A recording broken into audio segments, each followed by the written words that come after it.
बिहार में सत्ता प्रतिष्ठान अभ्यर्थियों के सत्याग्रह से भयभीत हो चुकी थी। री एग्जामिनेशन की मांग पर अड़े हैं अभ्यर्थी, तो शासन के कान खड़े हो गए, तो अपने बेबी प्रोजेक्टों को उतार दिया। अब बेबी प्रोजेक्ट ने अपनी कारस्तानियां शुरू कर दी।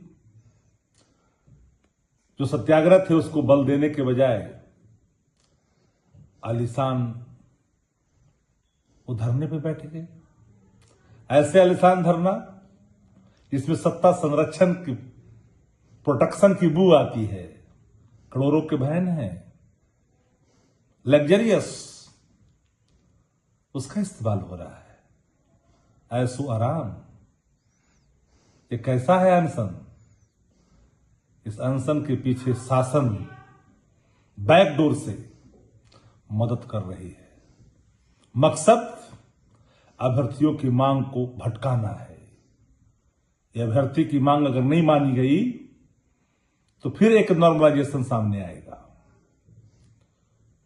प्रश्न पत्र जो पूछे गए थे ना, गैंगमैन वाले पूछे गए थे, और परीक्षा केंद्र रद्द हुआ, बिना साक्ष्य के रद्द नहीं हुए। अपनी पाप को छिपाना चाहती है सत्ता प्रतिष्ठान, और उसी पाप को छिपाने में कई संस्थानें कई रूप से हवा दे रही है।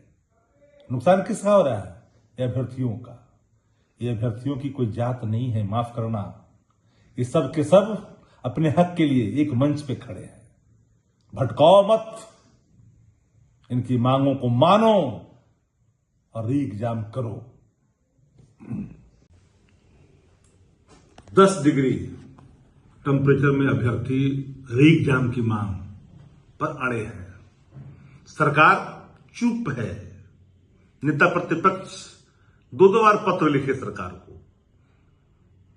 मैं मानता हूं कि सत्याग्रह जो शांति तरीके से चल रही थी, उसको खलल डालने की कोशिश कुछ सत्ता प्रतिष्ठान के बिचौलियों ने किया, लेकिन अभ्यर्थी संजीदगी के साथ, बहुत ही साहस के साथ अपने आंदोलन को मूर्त रूप दे रहे हैं।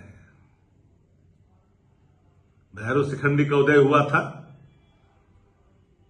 भले ही प्रणति जो हो, लेकिन अभ्यर्थियों की मांग अगर नहीं मांगी गई तो प्रतिपक्ष चुप नहीं बैठेगा। देर रात आज सरकार को री एग्जाम की मांग को माननी पड़ेगी, क्योंकि कल से एग्जाम का तिथि है। एक गलती मत करिएगा, सत्ता प्रतिष्ठान में बैठे लोग अभ्यर्थियों की मांग को अगर नकारे तो वही लोग हैं ये जो सरकार बनाते भी हैं, कान पकड़ करके सत्ता से बाहर का रास्ता भी दिखाते हैं। इसलिए देर रात तक ये परीक्षा रद्द होगी, री एग्जाम की मांग स्वीकार की जाएगी, मुझे विश्वास है। पार्लियामेंट्री डेमोक्रेसी के अंदर प्रतिपक्ष ने जनभावना के अनुरूप तथ्यात्मक पत्राचार किया। प्रचार का जवाब, पत्राचार का एक ही जवाब है, री एग्जाम। तो देर रात सरकार को निर्णय लेना पड़ेगा।